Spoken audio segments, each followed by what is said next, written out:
Hello दोस्तों, इस video में हम इंडियन बैंक के सेविंग्स अकाउंट्स को कंपेयर करेंगे पंजाब नेशनल बैंक के सेविंग्स अकाउंट्स के साथ में कि इसके कौन कौन से बेनिफिट्स होते हैं और कौन कौन से हिडन चार्जेस देने होते हैं। इसके अलावा हम ये भी देखेंगे दोस्तों कि अगर आप इन दोनों ही बैंकों में से किसी भी एक बैंक में अपना एक सेविंग्स अकाउंट ओपन करवाते हो तो यहाँ पर आप लोगों को कौन सा बैंक सबसे ज्यादा बेनिफिट्स प्रोवाइड करता है और किस बैंक में आप लोगों को सबसे ज्यादा चार्जेस पे करना होता है। तो दोस्तों वीडियो को बिल्कुल भी स्किप मत करिएगा और अगर आप चैनल पर पहली बार आए हो तो प्लीज चैनल को सब्सक्राइब जरूर कर लेना ताकि आपको ऐसे ऐसे वीडियोस मिले सबसे पहले। तो चलिए इसी के साथ में वीडियो स्टार्ट करते हैं। दोस्तों जानकारी के लिए हम आप लोगों को बता दें कि इंडियन बैंक और पंजाब नेशनल बैंक ये दोनों ही बैंक गवर्नमेंट सेक्टर के बैंक हैं। इसके अलावा दोस्तों अगर हम पैसे सुरक्षित होने की बात करें तो ये दोनों ही बैंक DICGC से इंश्योर होते हैं। DICGC का पूरा नाम है deposit insurance credit guarantee corporation, जो कि RBI की एक सब्सिडी बॉडी है जिसके अंतर्गत हर बैंक के हर कस्टमर को 5 लाख रुपए तक का इंश्योरेंस बिल्कुल फ्री में प्रोवाइड किया जाता है। इसके साथ साथ दोस्तों अगर आप इन दोनों ही बैंकों में से किसी भी एक बैंक में अपना एक सेविंग्स अकाउंट ओपन करवाते हो और ये दोनों ही बैंकों में से कोई भी एक बैंक कभी भी डूब जाता है तो ऐसे केसेस में आप लोगों का 5 लाख रुपए तक का अमाउंट बिल्कुल आसानी तरीके से मिल जाएगा। इसके अलावा दोस्तों यहाँ पर मैं आप लोगों को बता दूं कि इन दोनों ही बैंकों में 10 ईयर से अपना एक सेविंग्स अकाउंट ओपन कर सकते हो। हालांकि दोस्तों जब आप 10 ईयर से अपना एक सेविंग्स अकाउंट ओपन करवाते हो तो वो पूरी तरह से माइनर के कैटेगरी में होता है और उसको पेरेंट्स मेंटेन करते हैं। अब यहाँ पर दोस्तों इन दोनों ही बैंकों में आप लोग को चेकबुक, पासबुक, इंटरनेट बैंकिंग, इसके अलावा मोबाइल बैंकिंग का फैसिलिटीज देखने को मिल जाता है। दोस्तों अब हम चलते हैं इन दोनों ही बैंकों के इंटरेस्ट रेट के ऊपर। तो दोस्तों यहाँ पर इंडियन बैंक आप लोग को 2.90% का रेट ऑफ इंटरेस्ट प्रोवाइड करता है सेविंग्स अकाउंट के ऊपर, जबकि अगर हम बात करें पंजाब नेशनल बैंक की तो पंजाब नेशनल बैंक यहाँ पर 2.70% का रेट ऑफ इंटरेस्ट प्रोवाइड करता है अगर आप इन दोनों ही बैंकों में से किसी भी एक बैंक में अपना एक सेविंग्स अकाउंट ओपन करवाते हो तो। इसके अलावा दोस्तों अगर मान लो आपने 1 ईयर का FD ओपन करवाया इंडियन बैंक में, यानी कि इंडियन बैंक में आपने खाता खुलवाया और यहाँ पर आपने 1 ईयर का FD ओपन करवाया तो ऐसे केसेस में इंडियन बैंक आप लोगों को 6.10% का रेट ऑफ इंटरेस्ट प्रोवाइड करता है।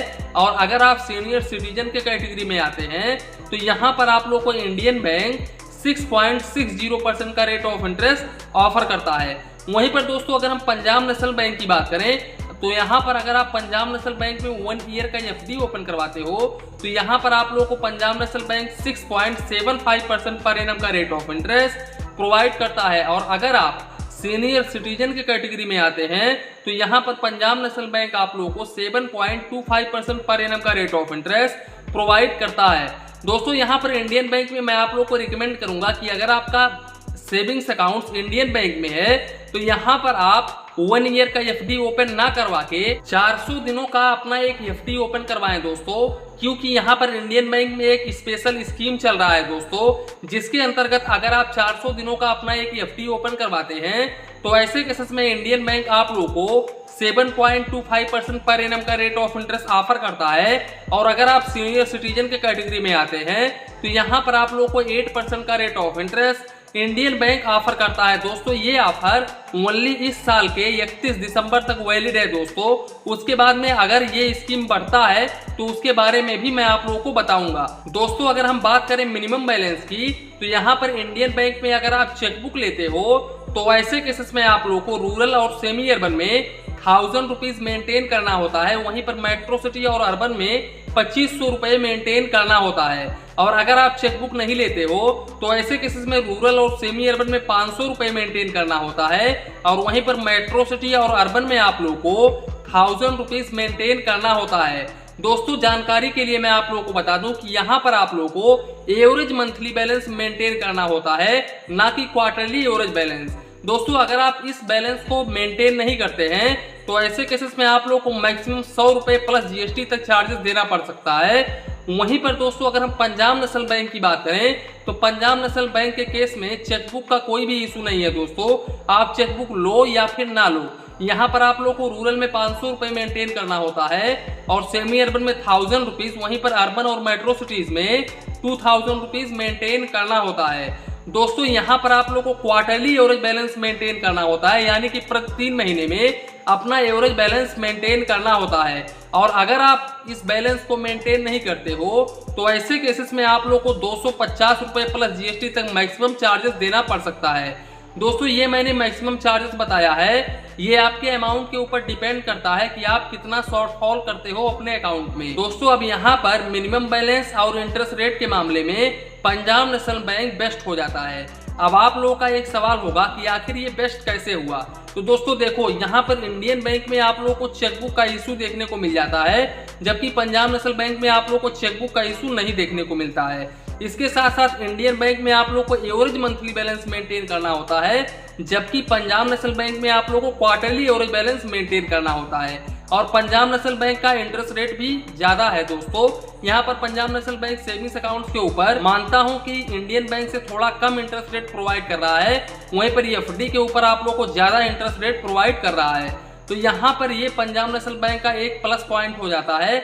और इंडियन बैंक का यहाँ पर एक प्लस पॉइंट हो जाता है कि इंडियन बैंक सेविंग्स अकाउंट्स के ऊपर आप लोग को ज्यादा रेट ऑफ इंटरेस्ट प्रोवाइड कर रहा है। दोस्तों अगर हम बात करें चेकबुक की, तो यहाँ पर इन दोनों ही बैंकों में आप लोग को 20 पेज का चेकबुक पर फाइनेंशियल ईयर बिल्कुल फ्री में प्रोवाइड किया जाता है। ये दोनों ही बैंक आप लोग को 20 पेज का चेकबुक बिल्कुल फ्री में ऑफर करते हैं। और अगर आप एक्स्ट्रा चेकबुक लेना चाहते हैं तो ऐसे केसेस में आप लोग को 4 रुपए प्लस जीएसटी पर लीफ यानी कि पर पेज का चार्जेस देना होगा इन दोनों ही बैंकों में। तो यहाँ पर दोनों ही सेम है। दोस्तों बात करें अगर हम एसएमएस अलर्ट की, तो यहाँ पर आप लोग को इंडियन बैंक में 15 रुपए plus GST per month charges देना होता है, जबकि पंजाब नेशनल बैंक में आप लोग को 25 रुपए प्लस जीएसटी क्वार्टरली देना होता है। दोस्तों तो यहाँ पर भी पंजाब नेशनल बैंक बेस्ट है। दोस्तों यहाँ पर अगर हम मंथली के हिसाब से काउंट करेंगे तो ये मंथ का 7 रुपए के करीब होगा। दोस्तों तो यहाँ पर इंडियन बैंक से काफी कम यहाँ पर एसएमएस के ऊपर पंजाब नेशनल बैंक चार्जेस ले रहा है। दोस्तों बात करें अगर हम एटीएम कार्ड की, तो ये दोनों ही बैंक आप लोगों को क्लासिक रुपए डेबिट कार्ड ऑफर करते हैं। और क्लासिक वेरिएंट में कोई भी डेबिट कार्ड हो सकता है दोस्तों, वो चाहे तो रुपए हो, चाहे तो मास्टर हो, चाहे तो वीजा हो।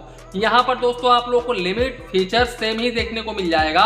यहाँ पर इंडियन बैंक में आप लोग को 200 रुपए plus GST annual maintenance charges ATM card के ऊपर देना होता है, जबकि पंजाब नेशनल बैंक में आप लोग को 150 रुपए plus GST annual maintenance charges देना होता है एटीएम कार्ड के ऊपर। जबकि वहीं पर अगर हम ट्रांजैक्शन लिमिट को डिस्कस करें तो आप इंडियन बैंक के एटीएम कार्ड से 25,000 रुपए पर डे निकाल सकते हो और 50,000 रुपए तक आप ऑनलाइन ट्रांजैक्शन यानी कि पीओएस ट्रांजैक्शन कर सकते हो। वहीं पर पंजाब नेशनल बैंक के एटीएम कार्ड से 20,000 रुपए आप पर डे निकाल सकते हो और 60,000 रुपए तक आप ऑनलाइन ट्रांजैक्शन यानी कि पीओएस ट्रांजैक्शन कर सकते हो। इसके अलावा दोस्तों अगर हम बात करें काउंट ऑफ ट्रांजैक्शन की, तो आप इन दोनों ही बैंकों के एटीएम कार्ड से, इन दोनों ही बैंकों के ओन एटीएम से मंथली 5 बार पैसे निकाल सकते हैं और दूसरे बैंक के एटीएम से भी आप 5 बार मंथली पैसे निकाल सकते हैं। और वहीं पर दोस्तों आप मेट्रो सिटी से 3 बार मंथली पैसे निकाल सकते हैं, वो चाहे तो फाइनेंशियल ट्रांजैक्शन हो चाहे तो नॉन फाइनेंशियल ट्रांजैक्शन हो। दोस्तों बात करें कि आप लोगों को किस बैंक में अपना एक सेविंग्स अकाउंट ओपन करना चाहिए, तो दोस्तों यहाँ पर मैं ये बिल्कुल भी नहीं कहूँगा कि आप पंजाब नेशनल बैंक में ओपन करो या फिर आप इंडियन बैंक में ओपन करो, क्योंकि यहाँ पर ये दोनों ही बैंक गवर्नमेंट सेक्टर के बैंक हैं और ये दोनों ही बैंक काफी सिक्योर बैंक है दोस्तों। लेकिन दोस्तों अगर हम सर्विस चार्जेस की बात करें तो सर्विस चार्जेस में पंजाब नेशनल बैंक आप लोगों से काफी कम चार्जेस करता है। दोस्तों यहाँ पर मैं मानता हूँ कि मिनिमम बैलेंस के ऊपर पंजाब नेशनल बैंक आप लोगों से थोड़ा ज्यादा चार्जेस करता है, लेकिन यहाँ पर एटीएम कार्ड, इसके अलावा एसएमएस अलर्ट, इसके अलावा यहाँ पर मिनिमम बैलेंस भी आप लोगों को क्वार्टरली एवरेज बैलेंस मेंटेन करना होता है। दोस्तों एक हिसाब से अगर हम कंपेयर करें तो थोड़ा बहुत प्लस पॉइंट यहाँ पर पंजाब नेशनल बैंक का निकल के आएगा और थोड़ा सा माइनस पॉइंट यहाँ पर इंडियन बैंक का निकल के आएगा। अब आप यहीं से अंदाजा लगा सकते हैं कि किस बैंक में अपना एक सेविंग्स अकाउंट ओपन करवाऊं।